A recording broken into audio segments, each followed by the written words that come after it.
Hello everyone, मैं हूं जयेश राजगौर और स्वागत है आप सभी का इस नए इंटरेस्टिंग यूट्यूब वीडियो में।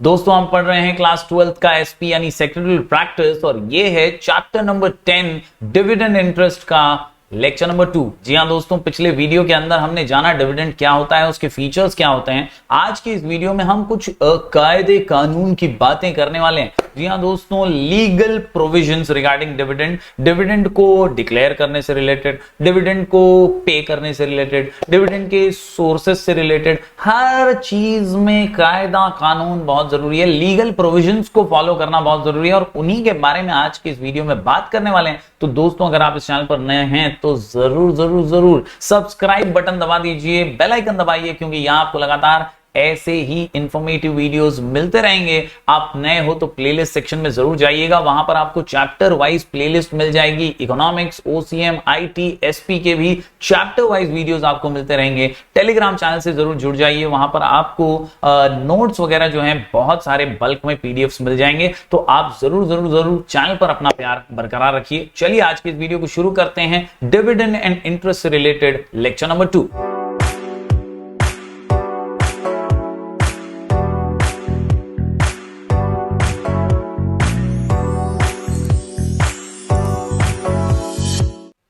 तो दोस्तों, जब बात करते हैं लीगल प्रोविजंस ऑन डिविडेंड की, तो तीन मुख्यतः आपको लीगल प्रोविजंस नजर आते हैं। Legal provisions sources of dividend के, दूसरे legal provisions for declaration of dividend और तीसरा legal provisions for payment of dividend. तो तीनों से रिलेटेड कुछ सेट ऑफ रूल्स हमें पढ़ने हैं। सोर्सेस, आप कहां से डिविडेंड दे रहे हो, उसके क्या कायदे कानून के चौखट हैं, कैसे आप प्रोविजंस को फॉलो करके उन्हीं चीजों में से आपको डिविडेंड देना है। कहीं से भी आप उठा करके पैसे नहीं दे सकते डिविडेंड बोल के।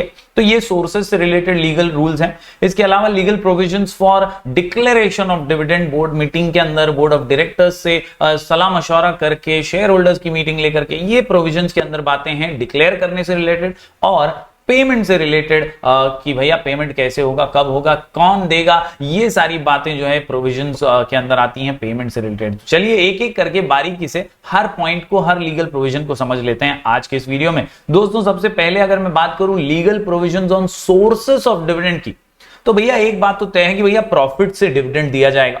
ये करंट प्रॉफिट हो सकता है जो इस साल अराइव हुआ है, after providing for depreciation and transfer for reserves, ये सारे करंट प्रॉफिट में से भी आप डिविडेंड दे सकते हैं। दूसरा, out of profits of the company to any previous financial year, यानी पहले हुआ है जो प्रॉफिट, वो उसमें भी डिप्रिसिएशन निकाल करके आप उसमें से डिविडेंड दे सकते हो। इसके अलावा मनी प्रोवाइडेड बाय सेंट्रल और स्टेट गवर्नमेंट टू पे डिविडेंड। तो ये तीन जो है सोर्सेज जो है बताए हैं कंपनी में डिक्लेयर एंड पे dividend for any financial year out of the following. तीन जगह से दे सकते हो, करंट प्रॉफिट में से, पहले के हुए प्रॉफिट में से, या तो जो केंद्र सरकार या राज्य सरकार ने आपको कुछ फंड दिया है उसमें से आप जो है डिविडेंड दे सकते हैं। बात करें dividend can be paid out of capital profits में, तो कैपिटल प्रॉफिट में से देखिए, कैपिटल में से या कैपिटल के पैसे में से आप नहीं दे सकते डिविडेंड, लेकिन कैपिटल प्रॉफिट अगर कुछ हुआ है तो उसमें से आप अगर कैश में कैपिटल प्रॉफिट हुआ है तो डिविडेंड दे सकते हैं। Articles of association of the company permit such a distribution,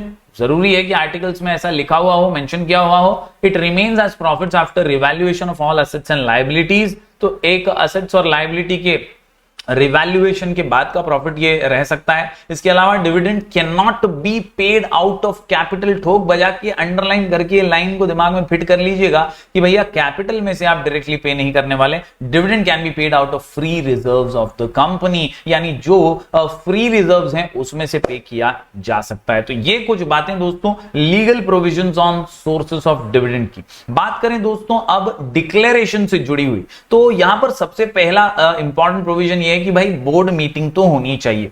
dividend can be declare only on recommendation of board of directors. Board meeting should be called to pass resolution, यानी एक meeting बुलानी पड़ेगी जिसमें board of directors जो है वो recommend करेंगे और फिर उस एनुअल जनरल मीटिंग के अंदर सेपरेट अकाउंट बना करके डिविडेंड अमाउंट जो है रेमिट करने की पूरी प्रावधान जो है प्रक्रिया के हिसाब से की जाएगी। जी हाँ, डिविडेंड जो है बोर्ड ऑफ डायरेक्टर रेकमेंड करेंगे। Rate of dividend and amount of dividend to be paid क्या रेट होगा, क्या अमाउंट होगा, ये डिसाइड होगा इसमें। Book closure date for dividend कब तक हो जाएगा, date of annual general meeting यानी कब शेयर होल्डर्स को बुलाएंगे और कब बड़ी मीटिंग लेकर के उसमें ये फैसला करेंगे। Bank with which a separate account should be open to remit the dividend amount, bank भी आप चूज करेंगे। तो बोर्ड ऑफ डायरेक्टर का ये सबसे पहला काम है कि वो बोर्ड मीटिंग बुलाएं, सभी डायरेक्टर्स के साथ बैठें और ये सारे जो मुद्दे हैं ये डिस्कस करके डिविडेंड पे चर्चा करें।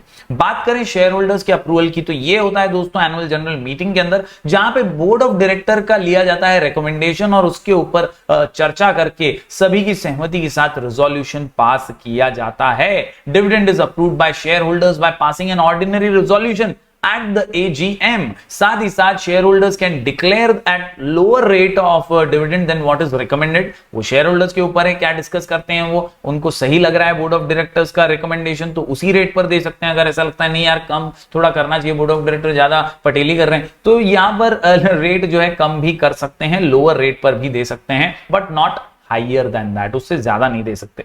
Once the dividend is declared at the general meeting it can not be revoked. एक बार डिसीजन हो गया डिक्लेरेशन का तो फिर उसे रिवोक नहीं कर सकते। Company is not permitted to declare it second time in that year, यानी एक साल में आप एक ही बार करेंगे, सेकेंड टाइम पे नहीं हो सकता। तो ये एक बात थी। इसके अलावा एक सेपरेट बैंक अकाउंट, जैसा कि शुरुआत में डिस्कस हुआ, the company must deposit the dividend amount in a separate bank account open with a scheduled bank called as dividend amount within 5 days of its declaration। 5 दिन है आपके पास, जी हाँ बस 5 दिन आपने डिक्लेयर किया ना, उसके 5 दिन बाद आपको सेपरेट अकाउंट खोल करके उसके अंदर डिविडेंड अमाउंट डाल देना है, स्वाहा।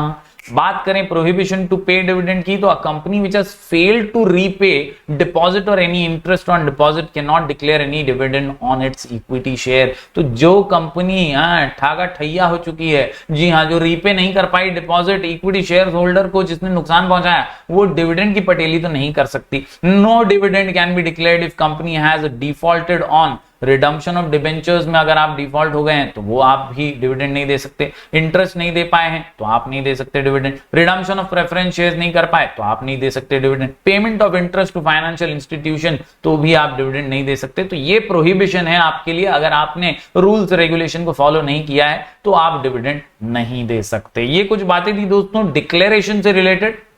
अब पेमेंट की बारी आती है कि भैया पेमेंट देना है तो फाइनली उसके लिए क्या प्रोविजंस हैं जो लीगली फॉलो करने हैं। Dividend must be paid in cash and not in kind. पैसा रोकड़ा मांगता है बस, यस, डिविडेंड जो है वो कैश में पे किया जाएगा। दूसरी बात, डिविडेंड में भी पेड बाय चेक और वारंट और by any electronic mode to the share holder. यानी आप चेक दे दीजिए, आप वारंट के थ्रू दे दीजिए, या इलेक्ट्रॉनिक मोड से ट्रांसफर कर लीजिए, ये आप चुन सकते हैं। इसके अलावा joint holding of shares, dividend warrant should be sent to the registered address of the first named joint shareholder as per the register of members। तो जो भी आपके पास रजिस्टर में मेंबर्स के नाम वगैरह लिखे हुए हैं, तो अगर कोई ज्वाइंट मेंबर है तो उसको ज्वाइंटली डिविडेंड जाएगा। such a person at his address as the shareholder or joint shareholders have given to the company in writing। इसके अलावा time limit within which dividend is to be paid, company must pay dividend within 30 days from the date of its declaration। वरना फिर लफड़ा हो सकता है, court कचहरी हो सकती है। 30 दिन के अंदर तो देना ही है ना। इसके अलावा dividend is payable only to the registered share holders of the company. जो रजिस्टर्ड हैं मेंबर्स, जो हमारे रजिस्टर के अंदर जिनके नाम एनरोल्ड हैं, हमारे कंपनी सेक्रेटरी ने सारा कच्चा चिट्ठा मेंटेन करके रखा है, जिनके नाम रजिस्टर्ड हैं उन्हीं को डिविडेंड मिलेगा। If shares are held in electronic form, dividend will be paid to the beneficial owner as per the statements furnished by the depository। यानी आप स्टॉक्स वगैरह पे आपके शेयर्स हैं तो आपके डिपॉजिटरी से कंसल्ट करके उसमें आपके कितने इलेक्ट्रॉनिकली शेयर्स हैं वो देखकर ही डिपॉजिटरी के साथ फर्निश करके स्टेटमेंट फिर ही आपको डिविडेंड मिलेगा। If shares are held in physical form, dividend is paid to the shareholders whose names appear in the company's register of members। यानी अगर आपके इलेक्ट्रॉनिक नहीं है, फिजिकल फॉर्म में है, तो आपका रजिस्टर के अंदर नाम होगा, नाम देख करके आपको डिविडेंड मिल जाएगा। आखिर में default in paying dividend in the given time results in, पहला पनिशमेंट होगी भाई, हर डायरेक्टर को एक एक को छोड़ेंगे नहीं किसी को, बोर्ड ऑफ डायरेक्टर्स को पनिश किया जाएगा।